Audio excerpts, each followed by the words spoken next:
Tonight we'll be replacing a defective smart switch. Last night I was going to turn on the light and I actually had a spark, static spark between my finger and the switch, and it stopped working. Nothing works whether it's higher or lower on the dim functionality. On or off, nothing works.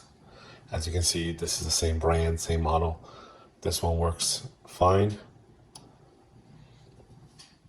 This one is dead. And I believe that fried some type of component inside. We don't have the time or the knowledge to replace that. Or even to troubleshoot that type of problem. So I went ahead and ordered a new tap and dim switch. This is a Geenie brand. Everything else around our home is Geenie, whether there's a camera, garage door opener. So I figured I ordered a Geenie branded one, so everything shows up on the same app instead of having a separate app for this one. If this works out okay, we'll be replacing the good one as well. Oh, sorry about that. And so here we go. First step is, of course, turn off your power. We're going to figure out where our circuit breaker is, and we're going to turn it off. So we're here in the garage with the electrical panel. Let's search for living room switches. That's where we need to switch that. Change that switch. Microwave, kitchen. Oh, I think I see here this one. Kitchen lights, living room. We'll turn that off and we'll go back up and replace that switch. So don't be like me and rely on a flashlight to perform this swap. At night, actually. Try to perform this during the day so that we have some daylight to assist you. Right now I'm relying on the camera flash to keep this light on so I can see. And the tools you need is just pretty much a flashlight, the replacement switch, and a flathead screwdriver. In this case, happens to be flathead. You're gonna remove all these four, 1, 2, 3, 4 screws to remove the faceplate, and then we'll tackle it on the inside. So now that the faceplate is off, we'll need to remove these 2 Phillips screws to take this out. We're only replacing the one on the left. We're leaving the one on the right currently. So let's do that. Now that we have the screws removed, we'll gently pull it out and examine what type of cables we are dealing with here. In our situation, this is not a 3-way switch. This is a regular switch. Our box does have a neutral, a line, ground, and a load. So we'll match that up with the new replacement switch and make sure all of these have a home in the new switch. Let's go ahead and open up the new switch. All right, so as we try to unbox it, we'll examine the wiring configuration. So it does look like we have all 4 wires similar to this one, the old one, as you can see. Different configuration, but same number of wires, which is great. It'll be a direct replacement for us. We'll try to remove it from this faceplate. This is set for individual, for a single faceplate. We have a dual faceplate, so that way we'll remove it from this faceplate and just use the actual switch. I'll show you exactly what I mean.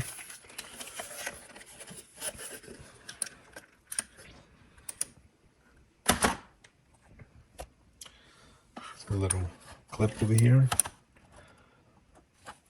We'll unclip from this top and bottom, and this should pop right out.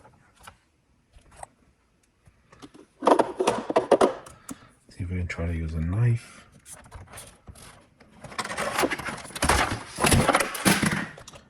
move this box out of the way and try again.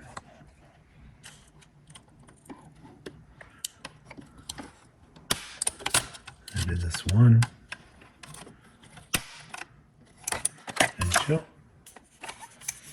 All right, so now we can actually replace just the actual switch and use our own faceplate as opposed to the one that came with the unit. As you can see, this is the new switch, and this is the faceplate. It should fit right in, like so. Perfect. It does fit. It's difficult to do it with one hand, but it should fit right in. There. There it is. It'll fit. So let's go ahead and remove this guy here. We may need to cut these wires. Once they go into these holes, they don't come out easily. And it doesn't look like they're actually, yeah, we may need to pull out all these twists here to replace it. We'll pull them all out and we'll come back. Again, this should be a direct replacement. We'll remove the red, keeping in mind the order: red, black, white, green. So we'll remove the black.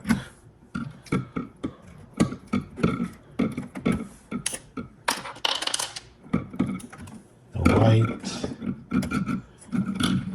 And the green.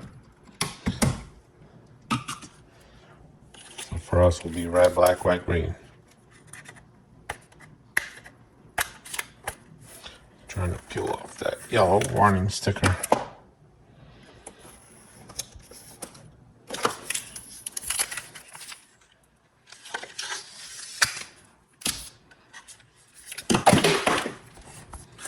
Again, it will be red, black, white, green. Red, black, white up top, and green. We'll go ahead and make those connections with the twisty, and we'll be back. All right, we're back. We made our connections: red, black, white, and green.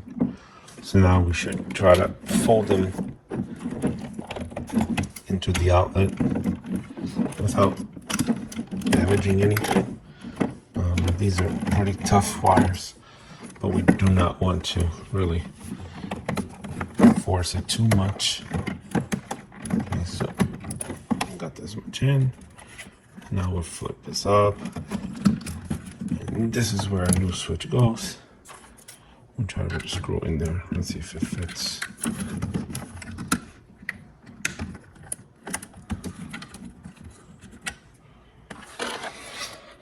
Top and bottom here. Sorry about the camera.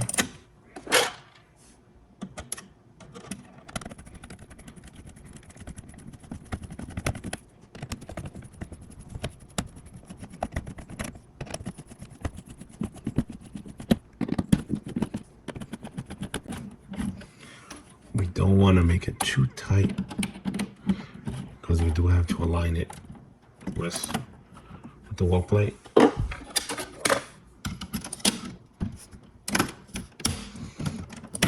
And this just happened to work out well. We'll put one screw up top just to hold it in place.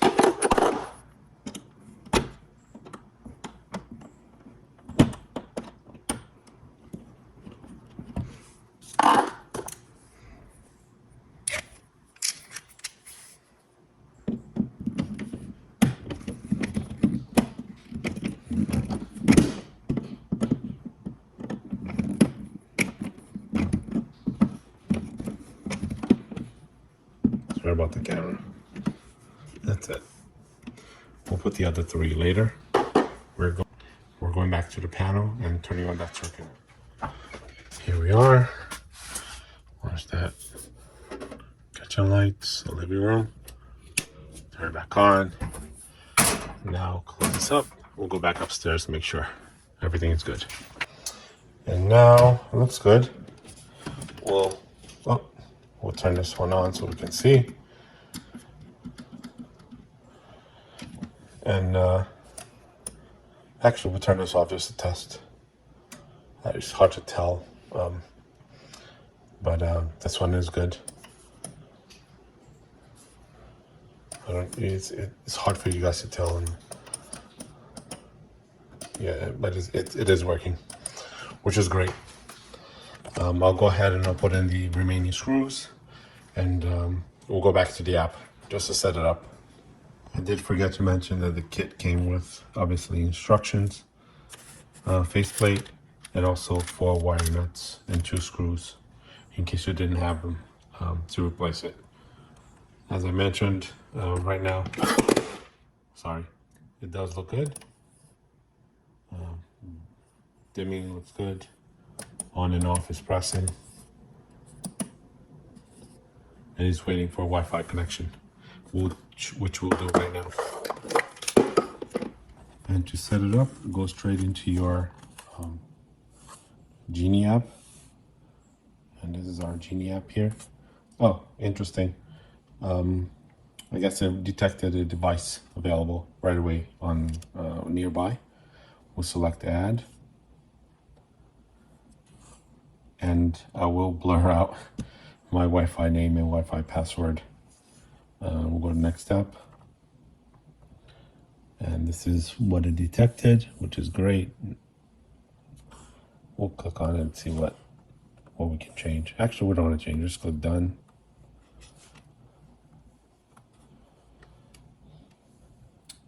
Sorry, it took a while, and it's done.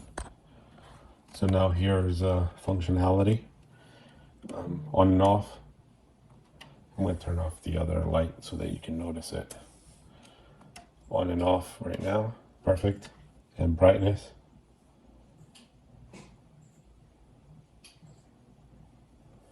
It's quite nice. And it does work with smart homes, whether you have Google or Alexa, they both work. This is great. You can also, if you like, you can rename it up here. It gives you a little bit more information about the device. You can check update firmware. Usually I do that afterwards. You can rename it. You can set automation, and you can also change the label as you call it to whatever third-party integration you have. If you have Alexa, you can say, hey Alexa, turn on my blah blah blah lights. You just have to make sure the name matches what you're saying, and that's it. Fairly straightforward. This was much easier than I thought it would be, which is great. Thanks for watching. Like and subscribe.